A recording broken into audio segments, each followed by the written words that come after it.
কে এই আবু মোহাম্মদ আল জুলানি?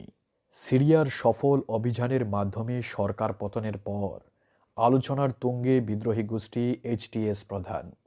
তার জীবনযাত্রা এবং অতীত কর্মকাণ্ড বর্তমানে আন্তর্জাতিক গণমাধ্যমগুলোর চর্চায়। সিরিয়ায় গৃহযুদ্ধ ১৩ বছরের।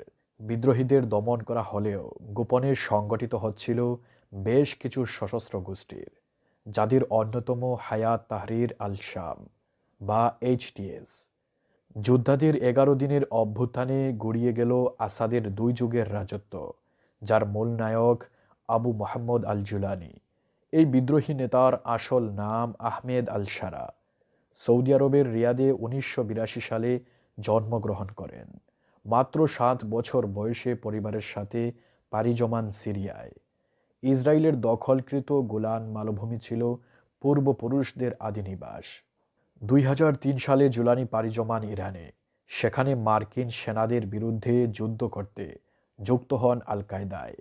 সে সময় আবু বকর আল বাগদাদির নেতৃত্বে সৃষ্টি হয় চরমপন্থী সংগঠন আইএস। ২০০৬ সালে যুক্তরাষ্ট্রের হাতে বন্দী হন জুলানি।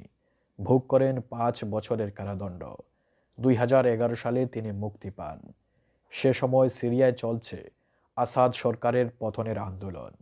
বাগদাদি দেশটিতে আল কায়দার শাখা হিসেবে নুসরা ফ্রন্ট গড়ে তোলার দায়িত্ব দেন জুলানির হাতে, যা তাকে ব্যাপক পরিচিতি ও ক্ষমতা এনে দেয়।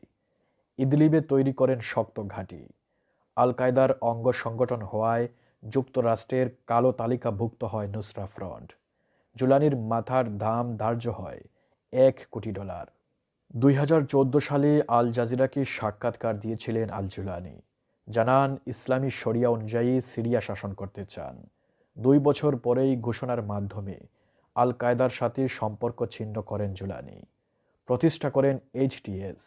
জানান দেন, ক্ষমতায় বসলেই নিশ্চিত করা হবে সংখ্যালঘুদের অধিকার।